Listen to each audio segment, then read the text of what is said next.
na nso ala anya bụ Nigeria bụ ndị gara n'ihu wee na-enweta ihicha aka mgba n'ọrụ nchekwa yana kwazi nsogbu dịgasị iche iche na mpaghara ndọrọndọrọ ọchịchị dị iche iche ma bụrụ nke butegoro ogbugbu ndị mmadụ nakwazi mebi ngwongwo tinyekwara akụrụngwa bụ nke eji wee na-akwalite ụtọ ndụ ma kwazi ndekwuru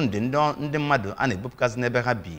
yana ndịda kwụrụ ọdịda na akụnụba ahụike yana usoro agụmakwụkwọ nke gụnyere ọnwụ ụmụafọ nke ala anya bụ Nigeria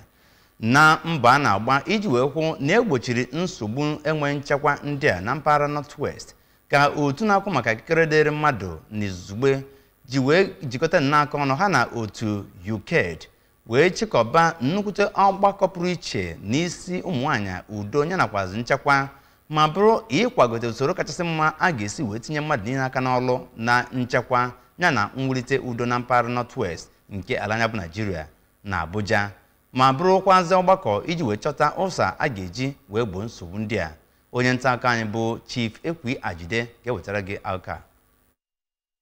Ọgbakọ ụbọchị abụọ kpọkọtara ndị ọnụ na-eru n'okwu na nchekwa, ndị ọrụ ngo na ndị ọchịchị obodo ịtụnyala uche n'ihe na-ebute ọgbaghara n'obodo ma weta ụsa nye ha. Na nkụzi nke a kpọrọ Rethinking Security: Women as Key Drivers of Peace Building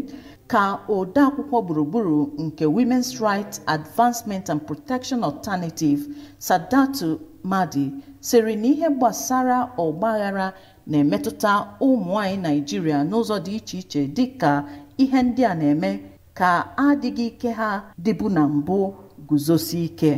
Odeakwụkwọ ahụ, onye sonyere ya bụ ọgbakọ n'ikuku, kwenyere na ọnọdụ ụmụnwaanyị na ụmụaka na-adawanye ma enwe ọgbaghara ma gụọ ịgụ akwụkwọ na ịkwado ụmụnwaanyị dịka ihe ndị ga-enye aka imeminata nsogbu ndị a. Ndị ọzọ kwuru okwu gụnyere Sarkin Yakin Gaji, Alhaji Sani Umar, Dọkịta Lydia Umar nke Gender Awareness Trust, ndị isi ndị uwe ojii Sokoto na Kaduna bụ ndị ọrụ ha ACP Ekpeta James na Obeka Victoria nọchitere anya ha sịrị na ọ bụrụ na ahụ ụmụnwaanyị dị ka ndị na-akwalite obodo nye ha ohere ịtụnye ụtụ ha na ha ga-eme ọfụma karịa. Onye kpọkọrọ ọgbakọ bụ onyeisi emume Global Rights Edosa Oviawe n'aka nke ya sịrị na mgbada ndịda ugwu bụ nya nwekanarịsịrị ọnụọgụ na-arụrụ ala n'igwe site n'afọ 10 gara aga, nke mere ha jiri were ya mere nlegara anya n'ịkpa nkata dị otu a. Site na Abuja, Princess Ekwi Ajide, akụkọ ụwa, ABS.